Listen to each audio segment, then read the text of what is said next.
আজকে যে বিষয়ে আমার কাছে অনুরোধ রাখা হয়েছে বা আবেদন রাখা হয়েছে সেটা হলো তাওহীদ বিষয়। তাওহীদ আমাদের বাংলাদেশে শুধু শব্দটা শোনা যায় তাওহীদ, আর একটা শব্দ শোনা যায় তাওহীদি জনতা, মানে কি যারা তাওহীদ মানে তাদের কিন্তু তাওহীদি জনতা বলা হবে। কিন্তু আসলে তাওহীদি আমাদের বাংলাদেশে এমন তাওহীদি জনতা পাওয়া যায় যে ওরা তাওহীদি বুঝে না। তাওহীদ সবচেয়ে যেটা জিনিস কম বোঝে তাওহীদি জনতা, সেটাই হলো তাওহীদ। বলছি, দাবি করছি যে তাওহীদি জনতা, কিন্তু তাওহীদের উপরে যদি ইন্টারভিউ না হয় তো নেই। একটা দল আছে আর একটা দল তৈরি হয়েছে হিজবুত তাওহীদ, একেবারে তাওহীদ বিষয়ে 100% অজ্ঞ মূর্খ, তাওহীদ বিষয়ে কিচ্ছু খুঁজে পাওয়া যাবে না তাদেরকে। তাহলে তাওহীদ শব্দ আছে, তাওহীদ শব্দ দ্বারা পরিচয় দেওয়ারও আমাদের সমাজের প্রবণতা আছে, কিন্তু তাওহীদ বুঝি না আমরা।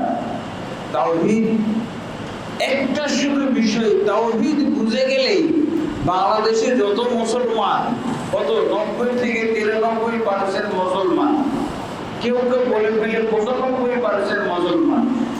এই 90-93% মুসলমানের মধ্যে মাত্র 10% যদি মুসলমান তাওহীদ বুঝতো, এটা ইসলামী রাষ্ট্র হয়ে যেত, কেউ বাধা দিতে পারত না।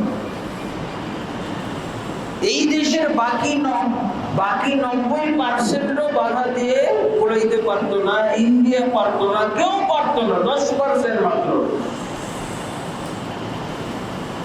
কিন্তু তাওহীদ বুঝার দিক দিয়ে হাজারে একজন তাওহীদ বুঝে কিনা সন্দেহ, হাজারে একজন।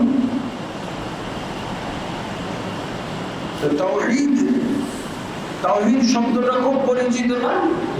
তাওহীদের সাথে আরো কিছু শব্দ আছে। তাওহীদের বিপরীত হলো শিরক। আরেকটা শব্দ আছে সুন্নাহ। তাওহীদ সুন্নাহ। সুন্নাহ অর্থ হলো রাসূলুল্লাহ সাল্লাল্লাহু আলাইহি ওয়াসাল্লামের তরিকা। বলি কোন তরিকায় শান্তি নাই, একমাত্র রাসূলের তরিকায় শান্তি। কিন্তু তরিকাই সবচেয়ে কম বুঝে, রাসূলের তরিকাটা বুঝেই না, অথচ রাসূল সাল্লাল্লাহু আলাইহি ওয়াসাল্লামের তরিকায় শান্তি। সুন্নাহর বিপরীত কি? বিদআত। আসলে তাওহীদ যদি আমরা বুঝে যেতাম তাহলে ইহকাল এবং পরকালে সফল। আল্লাহ রাসূল সাল্লাল্লাহু আলাইহি ওয়াসাল্লাম যেদিন দাওয়াত দেন, তাওহীদের দাওয়াত শুরু করেন, সেদিন কি বলেছেন? ইয়া আইয়ুহান নাস কুলু লা ইলাহা ইল্লাল্লাহ তুফলিহু। হে জনগণ, তোমরা লা ইলাহা ইল্লাল্লাহ বলো, তাহলে সফল কাম হয়ে যাবে। রাসূলুল্লাহ সাল্লাল্লাহু আলাইহি ওয়াসাল্লাম কি তাওহীদের সাথে তাওহীদ শব্দ, তাওহীদ কোথা থেকে পেলাম? তাওহীদ হলো লা ইলাহা ইল্লাল্লাহ থেকে। তাওহীদ অর্থ কি? লা ইলাহা ইল্লাল্লাহ। এই কালেমার শিক্ষা, এই কালেমা যা আমাদেরকে শিক্ষা দেয় সেটাই হলো তাওহীদ। কালেমা লা ইলাহা ইল্লাল্লাহ। আল্লাহ ব্যতীত সত্য কোন মাবুদ নাই। সত্য মাবুদ হলো কয়জন? একমাত্র আল্লাহ। তাওহীদ মানে হলো আল্লাহকে এক, আল্লাহর একত্ব, আল্লাহকে এক বিশ্বাস করা, ঘোষণা করা আর আমল বাস্তবায়ন করা। আল্লাহকে এক মনে প্রাণে বিশ্বাস করা আর মুখ দিয়ে ঘোষণা দেওয়া আর অঙ্গ প্রত্যঙ্গ দিয়ে আমল করা, এটা হলো তাওহীদ।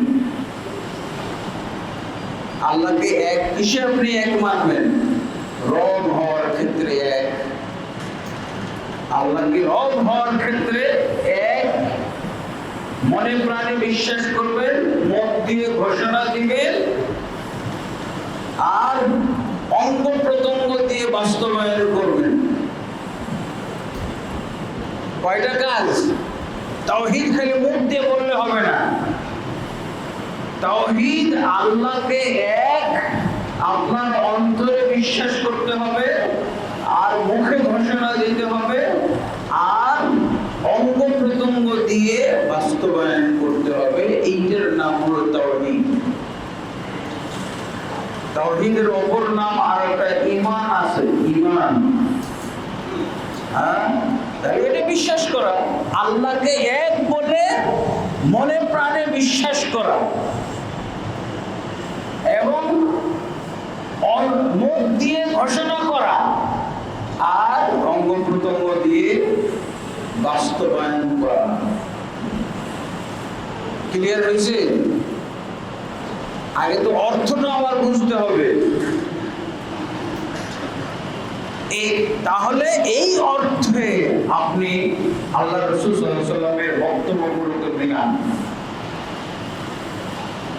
তাওহীদ সম্পর্কে আল্লাহ কি বলছেন? ফা'লাম আন্নাহু লা ইলাহা ইল্লাল্লাহ। তাওহীদ হলো এমন জিনিস যে সর্বপ্রথম এই তাওহীদের জ্ঞান অর্জন করতে হবে। সর্বপ্রথম কিসের জ্ঞান অর্জন করতে হবে? তাওহীদ মানে আল্লাহর একত্ব, এইটা আগে বুঝতে হবে। আল্লাহ কি বলছেন? ফা'লাম, তুমি জ্ঞান অর্জন করো। সূরা মুহাম্মাদের 19 নম্বর আয়াতে আল্লাহ কি বলছেন? ফা'লাম আন্নাহু লা ইলাহা ইল্লাল্লাহ, তুমি জানো, জ্ঞান অর্জন করো, নিশ্চয়ই আল্লাহ ব্যতীত সত্য কোনো মাবুদ নাই।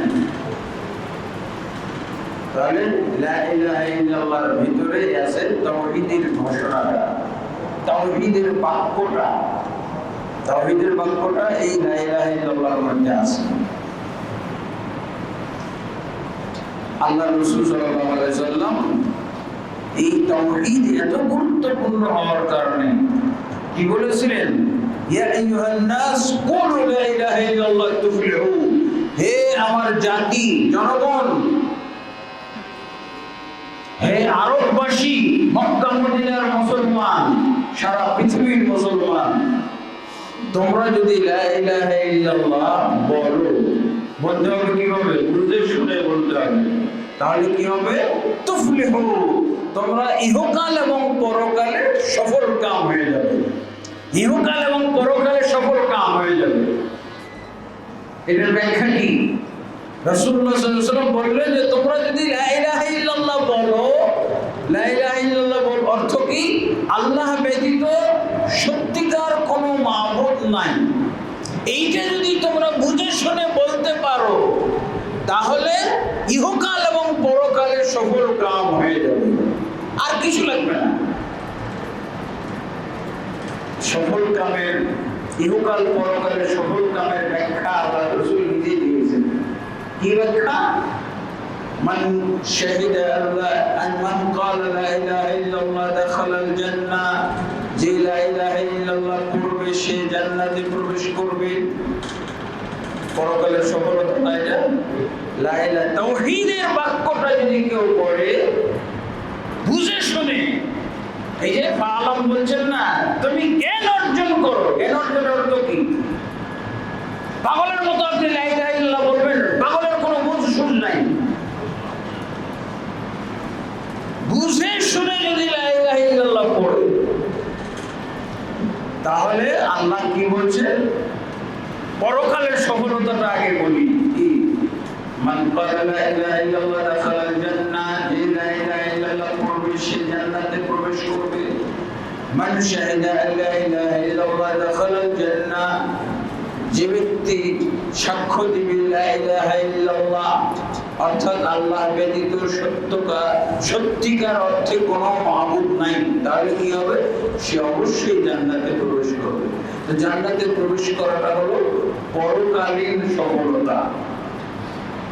আপনি আর এটি হলো আসল সফলতা। আসল সফলতাটা কি? আসল সফলতা হলো পরকালীন সফলতা।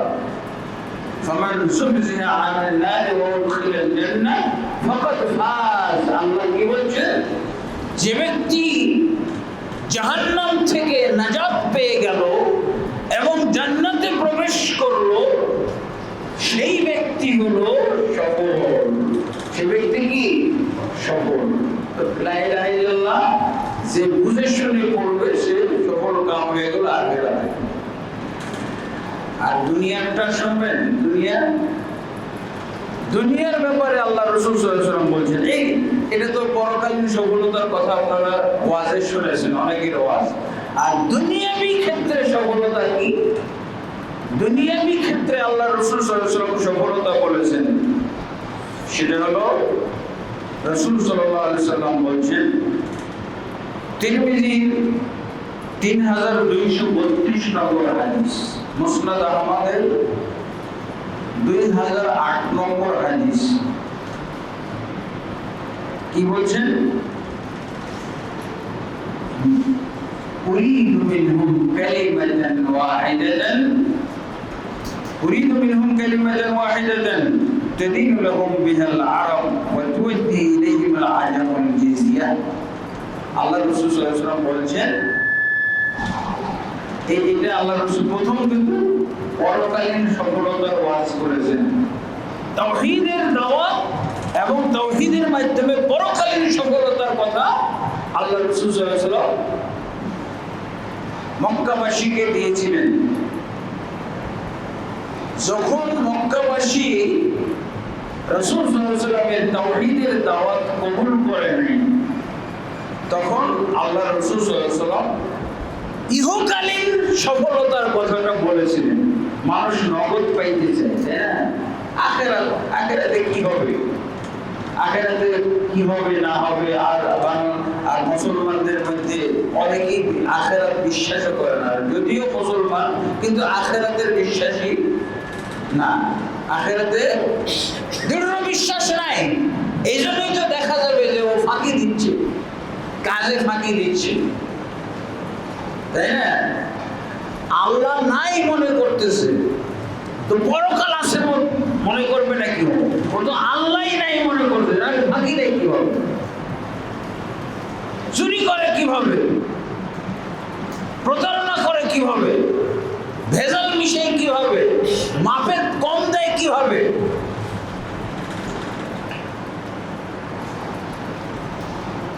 একজনের বিরুদ্ধে ষড়যন্ত্র করে কিভাবে। যদি আল্লাহতে বিশ্বাসী হইতো তো পরকালের বিশ্বাস তো পরে, আল্লাহর বিশ্বাসটাই তো নেই। এই হলো অবস্থা। রাসূলুল্লাহ সাল্লাল্লাহু আলাইহি ওয়াসাল্লাম যখন দেখলেন যে এই আবু লাহাব, আবু জাহাল, মক্কার কাফির মুশরিকরা পরকালের সফলতার কথা বললাম, 10 বছর পর্যন্ত বলছেন। 10 বছর নবী হওয়ার পর 10 বছর পর্যন্ত পরকালের সফলতা। মান ক্বালা লা ইলাহা ইল্লাল্লাহ দাখালাল জান্নাহ, মান শাহিদা লা ইলাহা ইল্লাল্লাহ দাখালাল জান্নাহ, মান কানা আখিরু কালামিহি লা ইলাহা ইল্লাল্লাহ দাখালাল জান্নাহ। 10 বছর এই ওয়াজ করছেন। 10ম বর্ষে আবু তালেব মারা যাচ্ছেন। মারা যাওয়ার সময় আবু জাহাল, আবু লাহাব এসে বলল, আপনার ভাতিজার ফয়সালাটা তো করবেন না, আপনি তো মনে হয় মারা যাবেন, আপনার ভাতিজার ফয়সালা করে যান। আপনার এই ভাতিজার ওরা মক্কাতে অশান্তি সৃষ্টি করলো, মক্কাবাসীকে 2 ভাগে ভাগ করে দিল। কি একটা বাক্য মানুষকে শুনিয়ে দিয়ে, কি একটা বাক্য এই সমাজের মধ্যে প্রচলন ঘটিয়ে দিয়ে, শিখিয়ে দিয়ে সমাজটাকে 2 ভাগে ভাগ করে দিয়েছে, 2 দল করে ফেলেছে। দেখছেন, কাফেররাও কিন্তু দলাদলি পছন্দ করতো না আবু জাহেলের মতো। আবু জাহেলের টেনশন, সমস্যা হলো যে মক্কাবাসী 2 ভাগ হয়ে গেল কেন, আর 2 ভাগ হওয়ার পিছনে দায়ী কে, দোষী কে? মুহাম্মদ রাসূলুল্লাহ সাল্লাল্লাহু আলাইহি ওয়াসাল্লাম।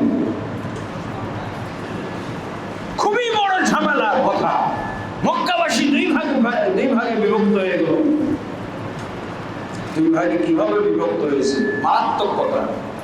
পিতা পুত্র শত্রু, স্বামী স্ত্রী বিচ্ছেদ, ভাই ভাই বিচ্ছেদ,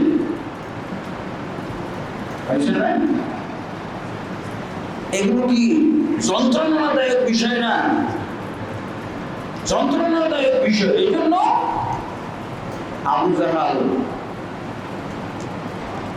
রাসূলুল্লাহ সাল্লাল্লাহু আলাইহি ওয়াসাল্লামের কাছে কিন্তু আবেদনও করেছিলেন, মুহাম্মদ আমরা এক হয়ে যাই, আগে যেমন ঐক্যবদ্ধ ছিলাম এরকম ঐক্যবদ্ধ হয়ে যায়, এরকম প্রস্তাব পর্যন্ত দিয়েছিল। কিন্তু রাসূলুল্লাহ সাল্লাল্লাহু আলাইহি ওয়াসাল্লাম সেই প্রস্তাব গ্রহণ করেননি, বরং সেই প্রস্তাবের পরিপ্রেক্ষিতে কি নাজিল হয়েছিল? সূরা কাফিরুন। বিরক্তিকর। কিন্তু আজকে মুসলমান এমন একটা বিভক্তির হাতিয়ার পেয়ে গেছে, দলাদলির হাতিয়ার পেয়ে গেছে। কি? গণতন্ত্র। গণতন্ত্র মানে কি? যত দল হবে তত গণতন্ত্রের ফজিলত। গণতন্ত্রে যারা সৃষ্টি করেছে তাদের নেতৃত্বে এটা বিরাট ফজিলত। আপনি যত দল করতে পারেন, করেন দল, 12টা বাজাই দেন। এই জন্য বাংলাদেশের জনগণ দলাদলিতে এত মজা পাইছে। আবু জাহাল কাফের মুশরিক হওয়া সত্ত্বেও দলাদলি তার জন্য বিরাট টেনশনের কারণ ছিল, বিরক্তির কারণ ছিল। এই জন্য সে মুহাম্মদ সাল্লাল্লাহু আলাইহি সাল্লামের কাছে কি দল পাঠিয়েছিল? মাত্র 2টা দল, একটা হলো কাফের, একটা হলো মুমিন মুসলিম। মুমিন মুসলিমের তো কোনো দল ছিল না, ছিল? বর্তমান যুগে কাফেরও দল আছে। আমাদের বাংলাদেশে 93% মুসলিমের দেশে দলাদলি আর বিভক্তির সয়লাব। আর গণতন্ত্র এই দেশে, গণতন্ত্র মানে পাশ্চাত্য রাজনীতি আমাদের বাংলাদেশে ঢোকার পর আরো দল করতেই আছে, দল হইতেই আছে না? দল হইতেই আছে, হইতেই থাকবে, বন্ধ করা যাবে না। তাওহীদ না বুঝা বলো। তাওহীদ মানে কি? এক। তাওহীদ এক, আল্লাহ এক। আর কি হইতে হবে? আল্লাহ এক, আমাদের রাসূলও এক না? আল্লাহ এক, রাসূল এক, কিবলা এক। আর আমাদের সবার টার্গেট এক। কোথায় যাবো আমরা? জান্নাতে যেতে চাই। কোরআন এক, আমাদের গাইড গ্রন্থটা এক। সব কিছুই ঐক্যের সূত্রের মধ্যে আছি। এরপরে এত বিভক্তি কিভাবে আসলো? এক না বুঝার কারণে। আল্লাহর ক্ষেত্রেও আমরা যেমন ঐক্য বুঝি না, ঠিক আমরা রাসূলের ক্ষেত্রেও তাওহীদ বা ঐক্য বুঝি না। উম্মতের ক্ষেত্রেও তাওহীদ বুঝি না। উম্মতের ক্ষেত্রে তাওহীদ কি? সবাই এক থাকবে। কিন্তু আমরা মুসলমানই তো অনেক বিভক্ত।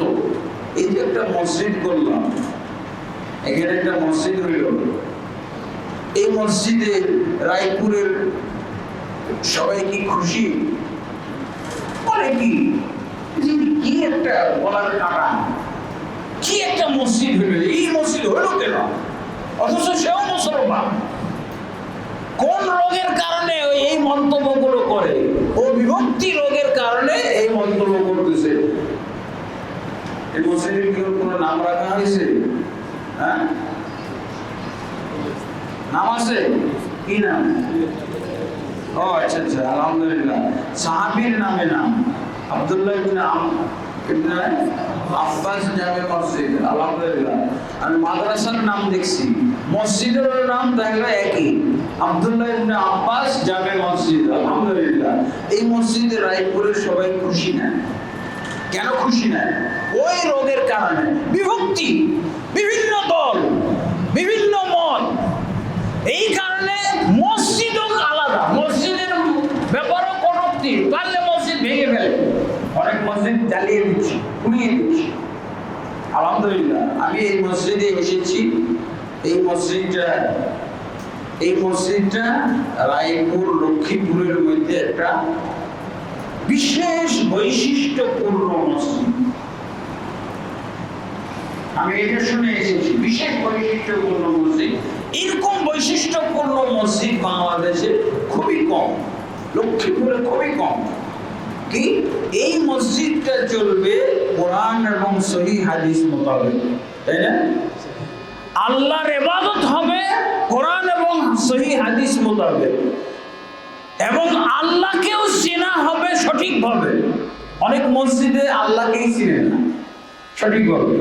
কেউ বলছে আল্লাহ নিরাকার, আর মুসল্লিকে জিজ্ঞেস করে, রে তুমি যে আল্লাহর ইবাদত করো সেই আল্লাহ সম্পর্কে একটু বলো তো, পরিচয়টা বলো, তোমার আল্লাহ কোথায়? কেউ বলছে আল্লাহ আমার কলবে পাইতে, এই যে আমি নামাজ পড়তেছি কলবে কলবে তো আল্লাহ আছে। আর এক মুসল্লি, ওই একই মসজিদের মুসল্লি বলবে যে না আমার আল্লাহ সর্বত্র বিরাজমান, ওই যে বাইরে যেখানে সেখানে সব আবর্জনার মধ্যে সব জায়গায় আল্লাহ বিরাজমান। মুসল্লি বলতেছে আল্লাহ সম্পর্কে সঠিক ধারণা নেই। আল্লাহর ইবাদত করবে কি ওই মসজিদগুলোতে, আল্লাহ সম্পর্কে সঠিক ধারণাই রাখে না। কেউ বলছে আল্লাহ মুমিনের কলবের মধ্যে, কে শিখাইলো এটা? তো হক্কানি পীর, ওনার ৮০ লক্ষ মুরিদ শিখাইছে মুমিনের কলবে আল্লাহ। কেমন পীর, কিসের হক্কানি? সে কি হক্কানি হইতে পারে যে শিখাইলো ৮০ লক্ষ মুরিদদেরকে যে আল্লাহ মুমিনের কলবের মধ্যে থাকে? এটা কি হক্কানি পীর হইতে পারে না? এটা ভণ্ড পীর, আসলি ভণ্ড।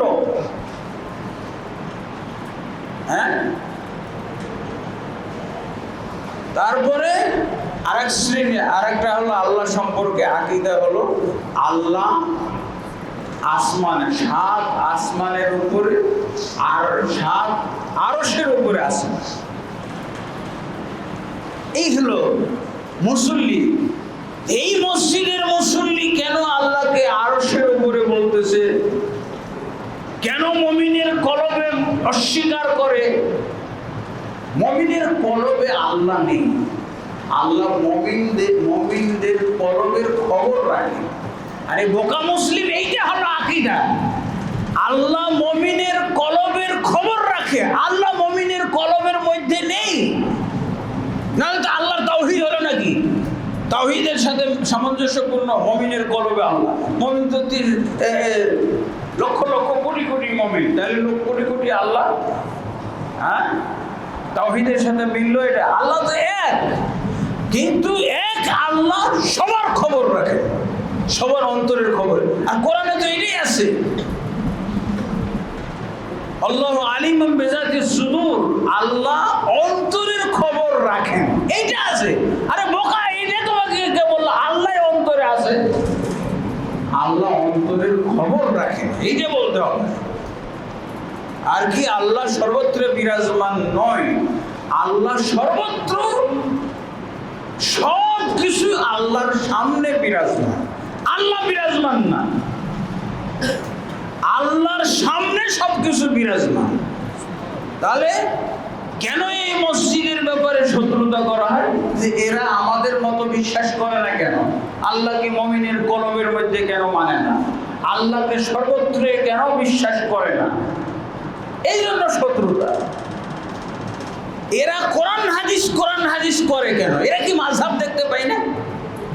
কোরআন হাদিস বাংলাদেশে আপনি কেন্দ্রীয় মসজিদে যাবেন, আপনি আলতু ফালতু সব কথা বলবেন।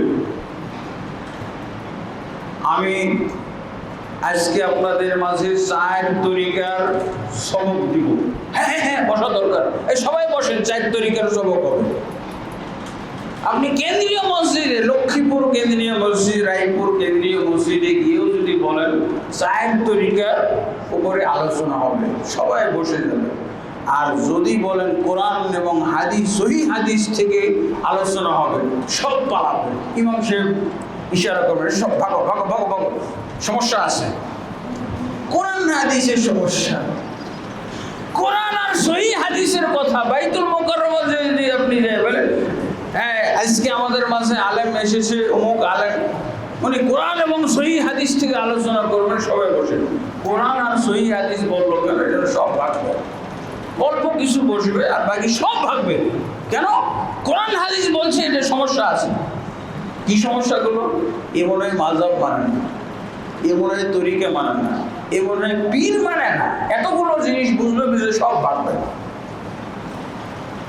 আর যদি আপনি বলেন যে তরিকার বিষয়ে, 4 তরিকা বিষয়ে আলোচনা হবে, সব বসে যাবে।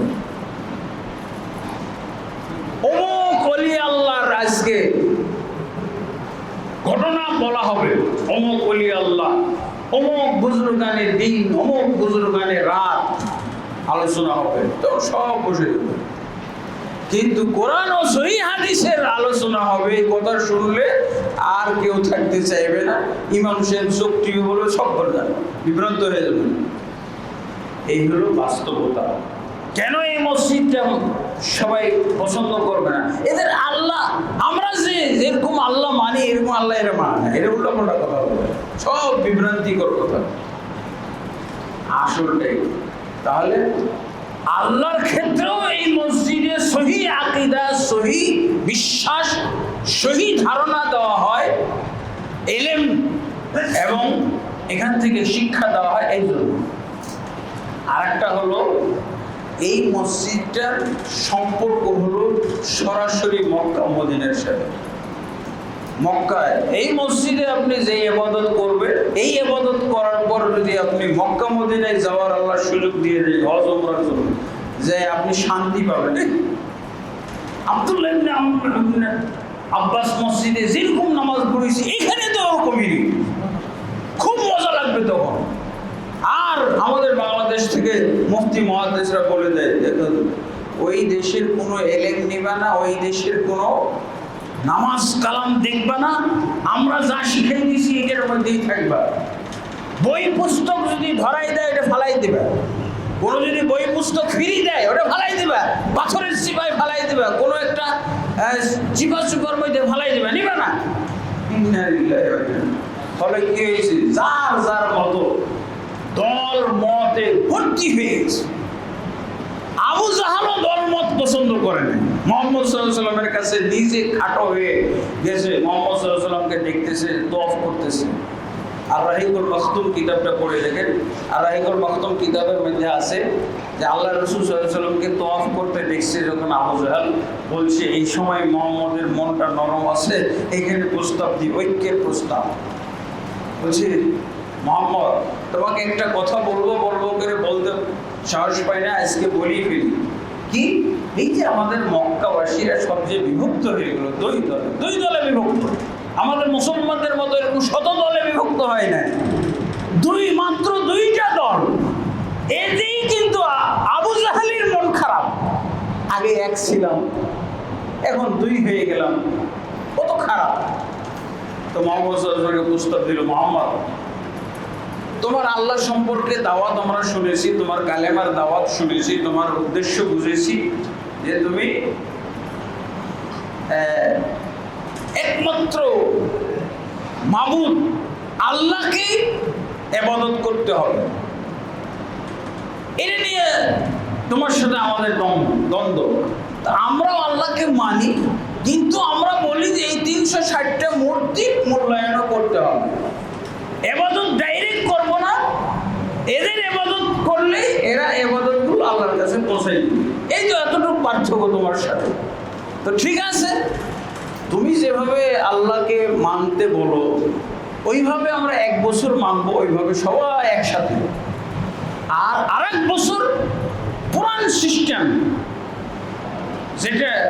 যেটা তোমার বাপদাদা 14 পুরুষ, আমাদের মক্কারও বাপদাদা 14 পুরুষরা যেভাবে মেনে এসেছে, এই 360টা মূর্তির মাধ্যমে আল্লাহকে মানা, আল্লাহর ইবাদত করা। এই 1 বছর তোমার সিস্টেমে আমরা আল্লাহর ইবাদত করি, আরেক বছর হলো আমাদের সিস্টেম, আমরা বাপদাদা 14 পুরুষ থেকে যেটা করে এসেছি। এইভাবে আল্লাহ রাসূল সাল্লাল্লাহু আলাইহি ওয়াসাল্লাম এই প্রস্তাবের কি জবাব দেবে? আসলে তো ভালো কথা, সুন্দর একটা প্রস্তাব না, ঐক্যের প্রস্তাব না, এটা ঐক্যবদ্ধ হওয়ার প্রস্তাব। কিভাবে মুহাম্মদ সাল্লাল্লাহু আলাইহি ওয়াসাল্লাম বলে যে না 2 দলই ঠিক আছে, 2 দল হওয়াটাই ঠিক আছে, এটা তো আর বলছে না। বলার আগে আল্লাহ কোরআন নাজিল করে দিয়েছে। কি কোরআন নাজিল করেছে? সূরা কাফিরুন, কুল ইয়া আইয়ুহাল কাফিরুন লা আ'বুদু মা তা'বুদুন ওয়া লা আনতুম আ'বুদুনা মা আ'বুদু। এই 6টা আয়াত, সূরা কাফিরুনের 6টা আয়াত আল্লাহ নাজিল করে দিয়েছেন। আল্লাহু আকবার। কি বলা হলো এই আয়াতে? মুহাম্মদ সাল্লাল্লাহু আলাইহি সাল্লামের জবাব দেওয়ার মধ্যে কোনো ভুল ত্রুটি হয়ে যেতে পারে। আবু জাহেলের প্রস্তাব আল্লাহ ঠিকই শুনে নিয়েছেন। আবু জাহেলের লক্ষ্য উদ্দেশ্য আল্লাহ রাসূল বুঝে গেছেন, আল্লাহ তাবারক ওয়া তাআলা বুঝে গেছেন, কিন্তু মুহাম্মদ সাল্লাল্লাহু আলাইহি সাল্লামকে উত্তর দেওয়ার দায়িত্ব আল্লাহ দিলেন না। তিনি নিজেই উত্তর নাযিল করলেন সূরা কাফিরুন। কি বললেন আল্লাহ? আর রাসূলুল্লাহ সাল্লাল্লাহু আলাইহি ওয়াসাল্লাম শুধু তেলাওয়াত করে দিলেন। কি তেলাওয়াত করলেন? কুল ইয়া আইয়ুহাল কাফিরুন, কুল, হে মুহাম্মদ আপনি বলে দেন, আবু জাহেলকে বলে দেন, মক্কাবাসীকে বলে দেন, ইয়া আইয়ুহাল কাফিরুন, হে কাফেরের সমাজ, কাফের সম্প্রদায়, লা আ'বুদু মা তা'বুদুন, তোমরা যার ইবাদত করো এর ইবাদত আমি করব না, পশ্চিম কালো করব না। কিসের? 1 বছরের জন্য, 1 মাসের জন্য করব না, 1 সপ্তাহের জন্য, 1 মিনিট 1 সেকেন্ডের জন্য করব না। আল্লাহর পক্ষ থেকে জবাব তাদের তোর ঐক্য থাক আর না থাক, কিসের তোর মক্কাবাসী 2 ভাগে ভাগ হলো, এটা আমার দেখার বিষয় না। তাওহীদের ভাগ হলো আসল ভাগ। তাওহীদের পক্ষে, তাওহীদ নিয়ে যারা আছে এরাই হলো আসল। এর বিপরীতে সারা পৃথিবী এক হয়ে গেল, ওই ঐক্যের কোনো মূল্য নেই, কানা করিও মূল্য নেই। লা আ'বুদু মা তা'বুদুন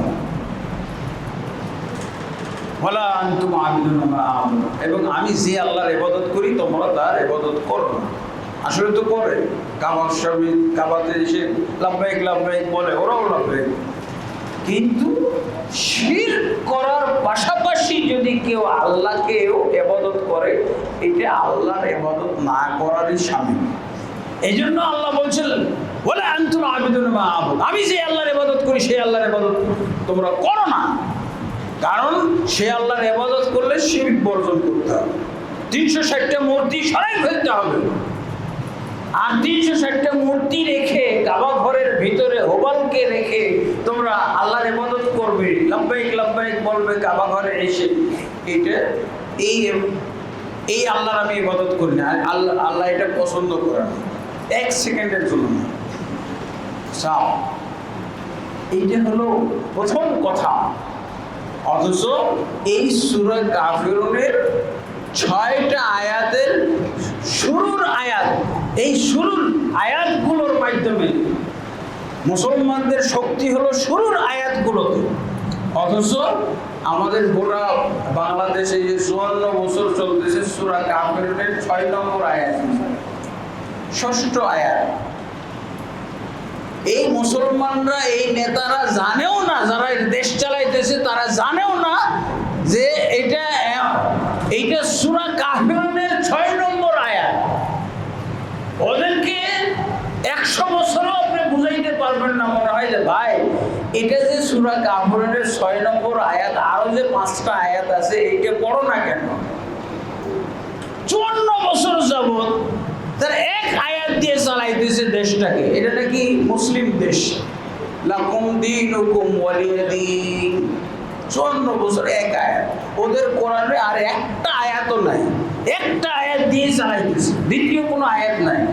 এর পাশাপাশি আরেকটা আয়াত আছে, সেটা হলো লা ইকরাহা ফিদ্দীন, দ্বীনের মধ্যে কোনো জোর জবরদস্তি নাই। এই 2টা আয়াত দিয়ে চলতেছে আমাদের দেশের ইসলামী দেশ, মুসলিম অধ্যুষিত দেশ। কত পাগলামি! 30 পারা কোরআন, 114টা সূরা, তার মধ্যে ছোট একটা 6 আয়াত বিশিষ্ট সূরা কাফিরুনের একটা আয়াত দিয়ে এইভাবে চালাই দিয়েছে। তাও শুরু থেকে যদি আয়াতগুলো যে 1 নম্বর 2 নম্বর তারপরে না 6 গেছে, কেমন উল্টা পাল্টা মুসলমান! ও 6 নম্বর আয়াত আঁকড়ে ধরছে, ওর 5-এর দিকে উঠে না। তো তুমি শেষের দিক থেকে শুরু করছো পড়া, উপরে উঠো এখন, কারণ উপরে উঠে তার গদি টদি কিচ্ছু থাকবে না, তার এই নেতৃত্ব নেতাগিরি কিচ্ছু থাকবে না। কিসের মেম্বার, কিসের চেয়ারম্যান, ওই আয়াতগুলো পড়লে এগুলো সব তছনছ হয়ে যাবে। তার মেম্বরগিরি, চেয়ারম্যানগিরি, এমপিগিরি, মন্ত্রীগিরি সবই চলে যাবে যদি খালি উপর দিকে উঠে 6 নম্বর 5 নম্বর আয়াতে যায়, 4 নম্বর আয়াতে যায়। যাক, সে কথাটাই বলছিলাম যে আবু জাহেল কত বিরক্ত মুহাম্মদ সাল্লাল্লাহু আলাইহি ওয়াসাল্লামের কাছে এসে ঐক্যের দাওয়াত দিল। ঐক্যের দাওয়াত, অনেক বাতিলপন্থীদের ঐক্যের দাওয়াত আছে। এটা কি আবু জাহেলের সুন্নাত।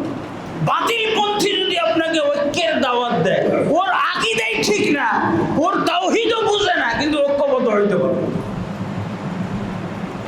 এটা কি? এটা আবু জাহেলের সুন্নাত। আবু জাহেল মুহাম্মদ সাল্লাল্লাহু আলাইহি ওয়াসাল্লাম ঐক্যবদ্ধ হওয়ার দাওয়াত দিয়েছিল না, সেরকম দাওয়াত। আর বর্তমান যুগে যত বাতিলপন্থী আছে তার মধ্যে শিয়ারা বেশি ঐক্যের দাওয়াত দেয়। ইরান আমাদের সাথে ঐক্যবদ্ধ হয়ে যেত, কিন্তু কোনো আরব রাষ্ট্র ঐক্যবদ্ধ হয় না। আর বাঙালি আফসোস করে বলতেছে, হ্যাঁ হ্যাঁ কেন ঐক্যবদ্ধ হয় না, কেন কেন ইরানের সাথে দাঁড়ায় না, কেন ইরানের সাথে ঐক্যবদ্ধ হয় না? হয় না, হচ্ছে, দেখতেছেন হয়েছে। রাজনৈতিক ক্ষেত্রে কিছু কিছু মানে পজিটিভ কথা বলে ইরানের পক্ষে যায়, কিন্তু বাস্তবে তারা কিন্তু ঐক্যের দাওয়াতটা বেশি দেয় ইরানরা। কিন্তু এসে তাদের প্রেসিডেন্ট আবার আবু বকর ওমর রাদিয়াল্লাহু আনহু কবরে এসে লানতের দোয়া করেন, আল্লাহ এই আবু বকরের উপরে লানত করো, এটা মানুষ না, এটা মূর্তি, এটা একটা মূর্তি ছিল। ওমর একটা মানুষ না, মূর্তি ছিল, কুরাইশের মূর্তি। এগুলোকে মুহাম্মদ সাল্লাল্লাহু আলাইহি ওয়াসাল্লামের কাছে রাখছে কেন? এইগুলো তাদের আকীদা।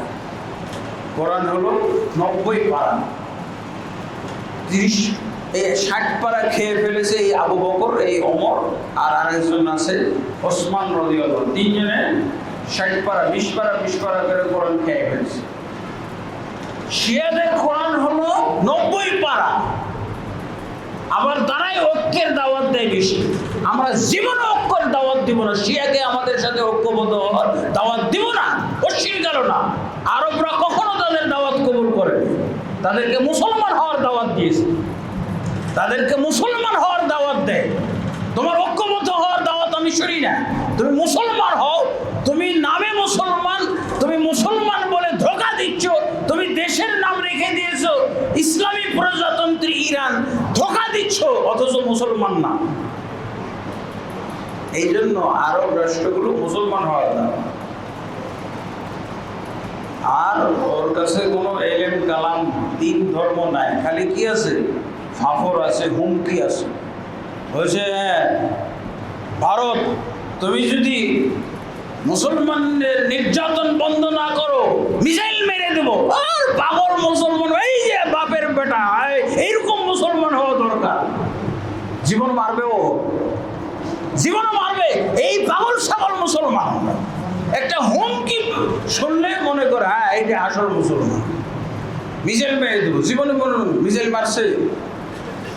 এই যে গাজা সাফ করে দিল, এই গাজা সাফ করার সময় মিসাইল মারছিল, যখন ইরানে মিসাইল মারছে তখনও প্রতি উত্তরে মিসাইল মারছে।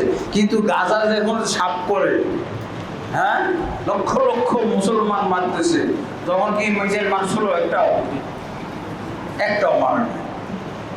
খালি বলছিল এই তুমি এই নিরীহ জনগণকে হত্যা করো, বন্ধ করো, নাহলে কিন্তু আমি মিসাইল মারবো, শাস্তি দিব, এই করব সেই করব। আর বাঙালি মুসলমান খুব খুশি, এই বাপের বেটা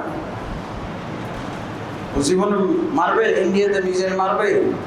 ইন্ডিয়ার সাথে সখ্যতা, লা হাওলা ওয়ালা কুওয়াতা ইল্লা বিল্লাহ। তাহলে আমরা মুসলমানরা, রাসূলুল্লাহ তখন আবু তালেব মারা যাচ্ছে, তখন রাসূলুল্লাহ সাল্লাল্লাহু আলাইহি ওয়াসাল্লামকে বললো, রাসূল সাল্লাল্লাহু আলাইহি ওয়াসাল্লামের ব্যাপারে জিজ্ঞেস করলো, কার কাছে? আবু তালেবের কাছে। আবু তালেব, আপনি মারা যাচ্ছেন, অথচ মুহাম্মদের কোনো ফায়সালা করে দিলেন না। আমরা তো তাকে মেরে ফেলতে চাইছিলাম, আপনি মারতেও দিলেন না। আপনি ভাতিজার পক্ষ অবলম্বন নিয়ে করে থাকলেন। এখন আপনার মৃত্যুর পর, আপনি তো সম্মানিত আমাদের নেতা, আপনার মৃত্যুর পর আমরা আপনার বিরুদ্ধে কিছু করব সেটাও আমরা চাই না। আপনি দরকার দয়া করে তার ফয়সালা করে দেন। তখন রাসূলুল্লাহ সাল্লাল্লাহু আলাইহি ওয়াসাল্লাম কি ডাকা হলো। মুহাম্মদ সাল্লাল্লাহু আলাইহি ওয়াসাল্লাম বললেন, হ্যাঁ, মুহাম্মদ সাল্লাল্লাহু আলাইহি ওয়াসাল্লামকে জিজ্ঞেস করা হলো, মুহাম্মদ তুমি একেবারে আমার অন্তিম মুহূর্তে তুমি একটা শেষ কথা বলো, তুমি তো ফয়সালায় আসলে না, এখন আমি মারা যাচ্ছি, সমস্ত দায়ভার তোমার এবং তোমার দাওয়াতের দায়ভার আমি নিয়েছিলাম, এখন মারা গেলে কি হবে, তুমি একটা শেষ কথা বলো, এই জাতি যেন প্রবোধ পায়। তখন শেষ কথাটা কি বলে চলে যায়, তাওহীদের মাধ্যমে। এটা হলো আল্লাহ রাসূল সাল্লাল্লাহু আলাইহি ওয়াসাল্লাম বললেন, ইয়া আম্মি উরিদু মিনহুম কালিমাতান ওয়াহিদা, হে চাচাজান আমি তাদের থেকে একটি মাত্র কালেমার স্বীকৃতি চাই, একটি মাত্র কালেমার স্বীকৃতি চাই, স্বীকৃতি দিক তারা। এতে কি হবে, এই যে দুনিয়াবি সফলতার কথা আল্লাহ রাসূল এই যে প্রথম বললেন, প্রথম দুনিয়া এই সেদিন নবুয়তের দশম বর্ষে আল্লাহ রাসূল সাল্লাল্লাহু আলাইহি ওয়াসাল্লাম সেদিন দুনিয়াবি সফলতার কথাটা বলে দিলেন, যে তারা যদি এই একটি কালেমার স্বীকৃতি আমার কাছে দিয়ে দেয়, তাহলে গোটা আরব জাহান তাদের বশ্যতার স্বীকার করবে। আল্লাহু আকবার। মানে গোটা আরব দেশ, যত আরব দেশ আছে সব আরব দেশ তাদের পদানত হয়ে যাবে। আল্লাহু আকবার।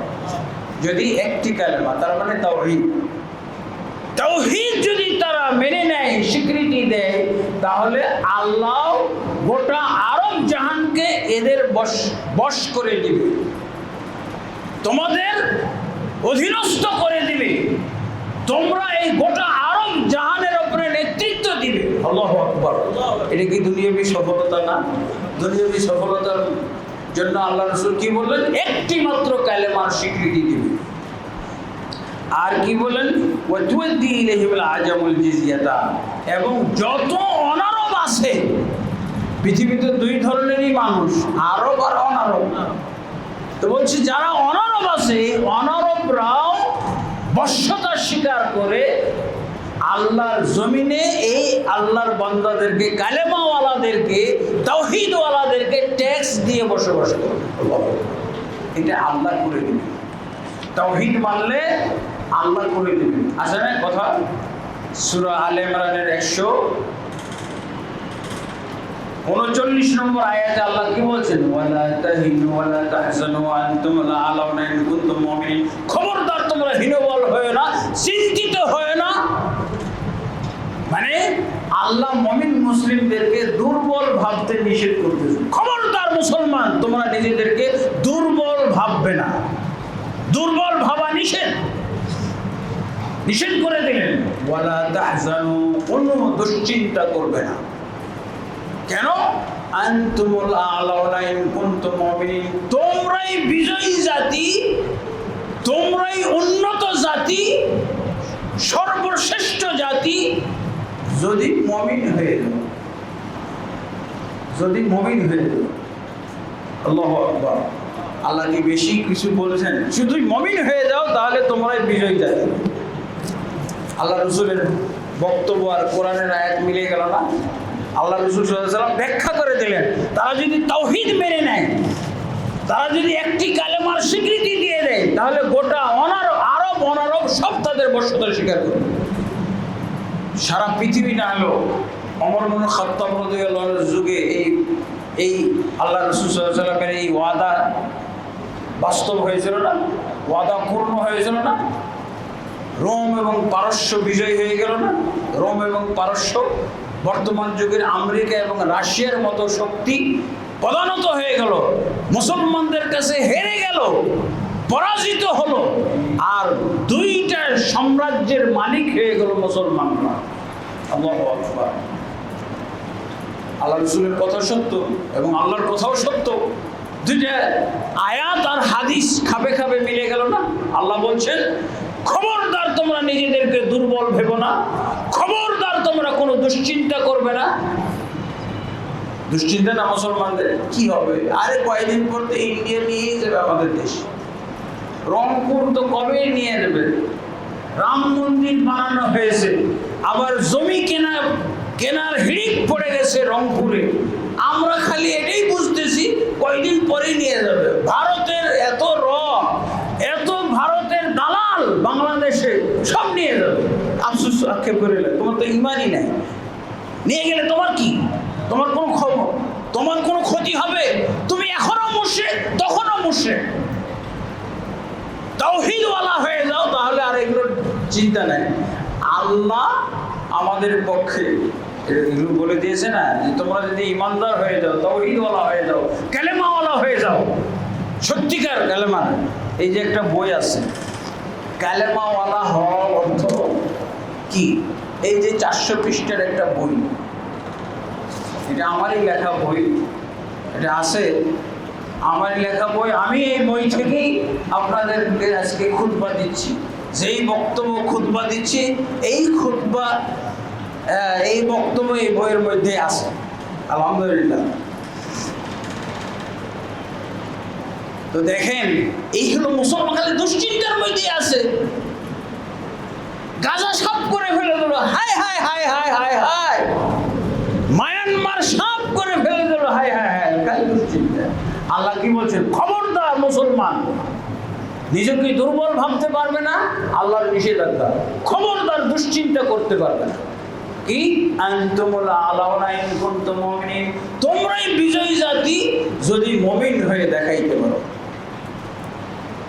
হ্যাঁ, আমরা রাম মন্দির দেখে কি আশ্চর্য, আমরা রাম মাজার দেখতেছি। রাম মাজার আগে হয়েছে, তারপরে তো রাম মন্দির হবে। রাম মাজার আছে আমাদের দেশে, বড় মাজার কোনটা? বড় বড় মাজার করতেছি, তো ঠিক আছে, এর পাশাপাশি মন্দিরও হওয়া দরকার। যদি শিরকিরি খেলা চলে, যদি শিরকিরি সয়লাব আমরা দেখতে চাই, যদি তাওহীদ খালি তাওহীদি জনতা খালি হই হই করে শেষ করব, তাওহীদি জনতা হই হইয়ের মাধ্যমে না, মিছিলের মধ্যে দিয়ে হবে না, তাওহীদ বুঝার মাধ্যমে হইতে পারে। আলহামদুলিল্লাহ। তাওহীদের বিপরীত কি ভাই? তাওহীদের বিপরীত হলো শিরক। রাসূল সাল্লাল্লাহু আলাইহি ওয়াসাল্লাম, যদি আমি তাওহীদ বুঝে যাই, আর তাওহীদ বুঝতে হবে কোরআন সুন্নাহর আলোকে। আমরা তো এখন ভারতবর্ষের মুসলমানরা এই যে লা ইলাহা ইল্লাল্লাহ হলো তাওহীদি বাক্য, এই বাক্যটার অর্থই শিখি নাই। এই বাক্যের অর্থটাই শিখি নাই। বাক্যটা কোরআনে পাওয়া গেল, এর অর্থটা কোরআনে খোঁজা দরকার ছিল না? একজনও খুঁজে নেয়। এই ভারতবর্ষের কোটি কোটি মুসলমান তাওহীদ, এই লা ইলাহা ইল্লাল্লাহ তাওহীদি বাক্যের অর্থটা কোরআন থেকে খুঁজে নেয়। কি থেকে খুঁজেছি? হিন্দু থেকে শিখেছি, মুফতি থেকে শিখেছি, মুসলিম থেকে। কোরআনে যে এটার তর্জমা আছে, এটা জীবনও দেখি না মুসলমান। তো তাওহীদের বাক্য যদি কোরআন থেকে আমরা অর্থটা না জানি, তাহলে লাভ কি? এই তাওহীদ বুঝার কারণে, এই তাওহীদ বুঝে কোনো লাভ আছে? রাম মন্দির হবে, আপনি রাম মাজার মারাইছেন, আবার তাওহীদও লা ইলাহা ইল্লাল্লাহ পড়তেছেন। তাওহীদি বাক্যর লা ইলাহা ইল্লাল্লাহ অর্থ সূরা হজ্জের 62 নম্বর আয়াত, আর সূরা লুকমানের 30 নম্বর আয়াতে দেখে নেবেন। ذلك بأن الله هو الحق وأن ما يدعون من دونه الباطل। আল্লাহ হলেন হক, আর আল্লাহ ছাড়া যা কিছু আছে, যা কিছুর পূজা করা হয়, এগুলো সব বাতিল। তাহলে কালেমার তর্জমা জানা দাঁড়াইলো কি? আল্লাহ ব্যতীত সত্য কোনো মাবুদ নাই, আল্লাহ ব্যতীত যত মাবুদ আছে সব বাতিল মাবুদ। কিন্তু আপনি তর্জমা করেন এভাবে যে আল্লাহ ব্যতীত কোনো মাবুদ নাই, মানে আল্লাহ, তাহলে হক মাবুদ আর বাতিল মাবুদ আল্লাহকেই হইতে হচ্ছে। আপনার কথাটার মধ্যে ঈমান থাকতে হবে, কথাটাও আপনার শুদ্ধ হইতে হবে। শুধু তিনটার সমন্বয়ে ঈমান তাওহীদ হবে। অন্তর থেকে শুদ্ধভাবে আপনি ঈমানের বিশ্বাস পোষণ করবেন, তাওহীদের বিশ্বাস পোষণটা শুদ্ধ হইতে হবে।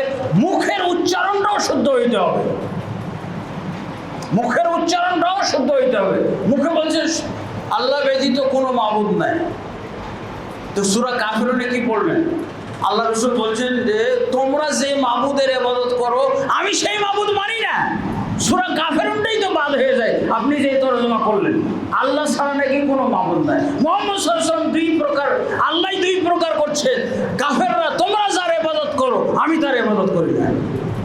তাহলে আবু জাহলরা যেই মাবুদের ইবাদত করে, জাহিলি সমাজের লোকেরা যেসব মাবুদের ইবাদত করে, মুহাম্মদ সাল্লাল্লাহু আলাইহি ওয়াসাল্লাম এবং মুমিনরা সেই মাবুদের ইবাদত করে না। মাবুদ দুই প্রকার হলো না? আর আপনি যে বললেন যে আল্লাহ ছাড়া কোনো মাবুদ নাই, ফালতু কথাবার্তা। এইসব তর্জমা দিয়ে মুসলমান হওয়া যায় না। ওই রাম মন্দিরওয়ালা মুসলমান হওয়া যায়, রাম মাজারওয়ালা মুসলমান হওয়া যায়, প্রকৃত মুসলমান হওয়া যায় না। যেই মুসলমানদেরকে আল্লাহ গ্যারান্টি দিয়ে দিয়েছেন তুমি খালি মুমিন হও, বিজয় করে রাখার দায়িত্ব আমার, তুমি খালি মুমিন হয়ে দাও। কিন্তু আমার মুমিন হয় ইন্টারভিউ নিতে গেলে তো সব ফেল, সব ফেল। আপনি যে টঙ্গীর মাঠটাকে আটকাই দেন গেট, আজকে তাওহীদের উপরে ইন্টারভিউ হবে, তারপরে বের হইতে পারবে, সব ফেল। ইন্ডিয়ার হুজুর সহ ফেল। মোনাজাত করতে আসে না, এখন তো আর আসে না, দরকার নাই, এখন আমরা বেশি যোগ্য হয়েছি আলহামদুলিল্লাহ। তাহলে তাওহীদ বুঝতে হবে। তাওহীদের বিপরীত কি? শিরক। তো তাওহীদ হলো মূল ইসলাম।